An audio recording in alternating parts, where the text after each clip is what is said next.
आज हम क्लास लेते हैं यानी इकनॉमिक्स में हम एक टर्म इस्तेमाल करते हैं मार्जिनल रेट ऑफ सब्स्टिट्यूशन। तो इससे क्या मुराद है और इसके लिए शेड्यूल और डायग्राम यानी किस तरह बनाया जाता है। तो देखें यानी marginal rate of substitution M और S. The rate or ratio at which the units of one commodity are sacrificed to get a unit of another commodity is called marginal rate of substitution। यानी वो rate या वो ratio जिस पर हम एक commodity की यूनिट छोड़ते हैं, कुर्बान करते हैं, किस मकसद के लिए कि हमारे पास जो दूसरी कमोडिटी है इसकी एक यूनिट हासिल कर ले। तो इस रेट को या इस रेशो को कहते हैं मार्जिनल रेट ऑफ सब्स्टिट्यूशन। यानी वो रेट या वो रेशो जिस पर हम एक चीज़ की यूनिट कुर्बान करते हैं, छोड़ते हैं, यानी to get a single unit of the other commodity, ताकि हम हासिल कर ले एक यूनिट दूसरी कमोडिटी की। तो इस रेट को कहते हैं मार्जिनल रेट ऑफ सब्स्टिट्यूशन। देखें ये हमारे पास ये शेड्यूल है या टेबल है। इससे आपको यानी ये यानी फिर और आसान हो जाएगा। ये है कम्बिनेशन है, ये हमारे पास दो कमोडिटी है, एप्पल्स है, मैंगोस है, और ये मार्जिनल रेट ऑफ सब्स्टिट्यूशन है। यानी इस पे हम यानी एक कमोडिटी की यूनिट कुर्बान करते हैं दूसरी कमोडिटी हासिल करने के लिए। तो देखें जो फर्स्ट कम्बिनेशन है ये कहता है कि हम एप्पल 1 केजी परचेस करते हैं, ये 1 केजी परचेस करते हैं, और हम मैंगो 12 केजी परचेस करते हैं। तो यहाँ पर मार्जिनल रेट ऑफ सब्स्टिट्यूशन नहीं है। सेकंड में कहता है कि जो हमारे पास दूसरा कम्बिनेशन है वो कहता है कि हम ये 2 केजी परचेस करते हैं। जब हम ये 2 केजी परचेस करेंगे तो हम इससे कुछ इनकम यानी सेविंग करेंगे, छोड़ेंगे यहाँ पे, यानी स्पेंड करेंगे। तो यहाँ पर जब हम ये 2 यूनिट परचेस करेंगे, ये हम 12 परचेस नहीं करेंगे, ये हम 8 परचेस करेंगे। तो इसका क्या मतलब है कि ये हमने 4 यूनिट कुर्बान कर ली है। ये हमने 4 यूनिट यानी 4 केजी हमने छोड़े, कुर्बान कर लिया है, यानी इस एक यूनिट यानी मज़ीद यानी हासिल करने के लिए। तो इस रेट को कहते हैं मार्जिनल रेट ऑफ सब्स्टिट्यूशन। जब हम ये 1 यूनिट ज़्यादा परचेस करेंगे, यानी यहाँ पर 1 है, यहाँ पर 2 है, तो हम 2 परचेस करेंगे, तो यानी 1 ज़्यादा परचेस करेंगे, तो इसके कुछ यूनिट हम कुर्बान करेंगे, छोड़ेंगे। कितने यूनिट हम छोड़ते हैं? 4। तो इस रेट को यानी 1 केजी के लिए हमने 4 केजी कुर्बान कर लिया है। तो इस रेट को कहते हैं मार्जिनल रेट ऑफ सब्स्टिट्यूशन। यानी mangoes are sacrificed 4 units to get a single KG of apples. तो इसको कहते हैं marginal rate of substitution. Pair 3 में जब हम ये 3 यूनिट परचेस करेंगे, यानी 1 यूनिट और परचेस करेंगे, तो ये हम कितने छोड़ेंगे? 8 नहीं परचेस करेंगे, बल्कि कितने परचेस करेंगे? 5 परचेस करेंगे। तो इसका क्या मतलब है कि हमने कितने यूनिट छोड़े? 3 यूनिट हमने यहाँ पर कुर्बान कर लिए to acquire a single unit of the other commodity of the apple. ये हो गया। फिर कहता है कि ये 4 हम ये जब ये 4 परचेस करेंगे तो ये हम कितने छोड़ेंगे? 5 से 3 तक आएंगे, तो ये हम 2 कुर्बान करेंगे to acquire a single unit of apples.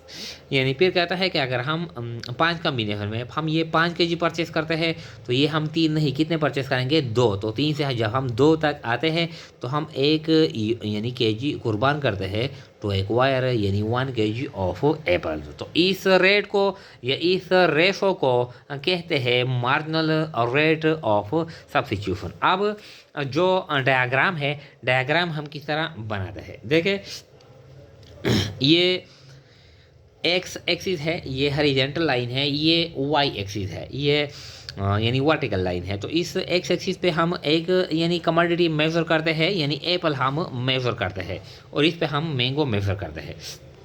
तो एप्पल हम यानी ये 1 यूनिट, 2 यूनिट, 3 यूनिट, 4 यूनिट और ये 5 यूनिट, इस तरह। और जो यानी मैंगो है वो 12 यूनिट तक। तो इस तरह हम ये यानी 1, 2, 3, 4, 5, 6, 7, 8, 9, 10, 11 और 12, इस तरह ये हम इस तरह यानी कैलकुलेशन करेंगे। अब कहता है कि जब पहला जो कम्बिनेशन है हमारे पास, पहला कम्बिनेशन 1, तो एक के जी हम एप्पल परचेस करते हैं और 12 के जी हम मैंगो परचेस करते हैं।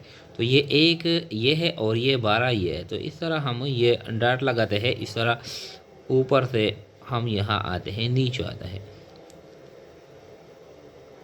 एक पॉइंट हम हासिल करते हैं, ये एक यानी ये लाइन हम हासिल करते हैं। दूसरा जो हम कम्बिनेशन, हमारे पास जो कम्बिनेशन है वो है 2 यूनिट हम एप्पल परचेस करते हैं और 8 यूनिट यानी हम 8 के जी हम मैंगो परचेस करते हैं। तो देखिए ये 2 है और ये 8 ये है।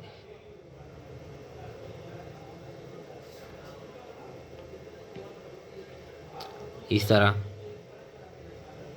ये एक पॉइंट यहाँ पर है, ये ए है, एक पॉइंट यहाँ पर है, ये पॉइंट बी है। इस तरह फिर कहता है ये जब तीसरे कम्बिनेशन में हम 3 के जी एप्पल और 5 के जी मैंगो, ये 3 के जी और ये 5 के जी,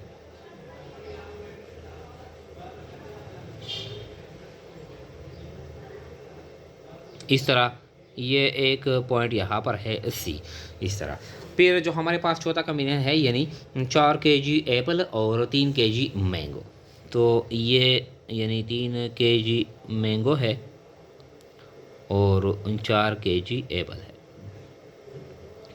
ये हमारे पास है, यानी ये पॉइंट डी है। इस तरह फिर कहता है कि जो पांचवा कम्बिनेशन है 5 के जी एप्पल और 2 के जी मैंगोस, तो 5 के जी ये एप्पल है और 2 के जी ये है। इस तरह हम यहाँ पे आते हैं, इस तरह तो ये हमारे पास आ गया, यानी ये ई आ गया। अब ये जो मुख्तलिफ जो देखें ये लाइन पॉइंट है ए बी सी डी, ये हम आपस में मिलाते हैं इस तरह। तो यानी इसको कहते हैं मार्जिनल रेट ऑफ सब्स्टिट्यूशन करो, मार्जिनल रेट ऑफ सब्स्टिट्यूशन करो है। यानी ये कहता है कि यानी फर्स्ट कम्बिनेशन में 12 से हम 8 तक आ गए, 12 से 8 तक आ गए सेकंड कम्बिनेशन में। तो क्या मतलब है कि हमने ये 4 यूनिट कुर्बान कर लिए, हमने 4 यूनिट कुर्बान कर लिए, हमने यहाँ पर 4 यूनिट कुर्बान कर लिए कमोडिटी मैंगो की, और हमने 1 यूनिट यानी एक्स्ट्रा हासिल कर लिया यानी एप्पल का। एप्पल 1 के जी हम ज़्यादा हासिल करने के लिए हम 4 यूनिट 4 के जी मैंगो यानी छोड़ेंगे, कुर्बान करेंगे। तो ये जो रेट है 4 for 1 है। इस तरह फिर जो थर्ड कम्बिनेशन है यानी हम 8 से 5 तक आ गए।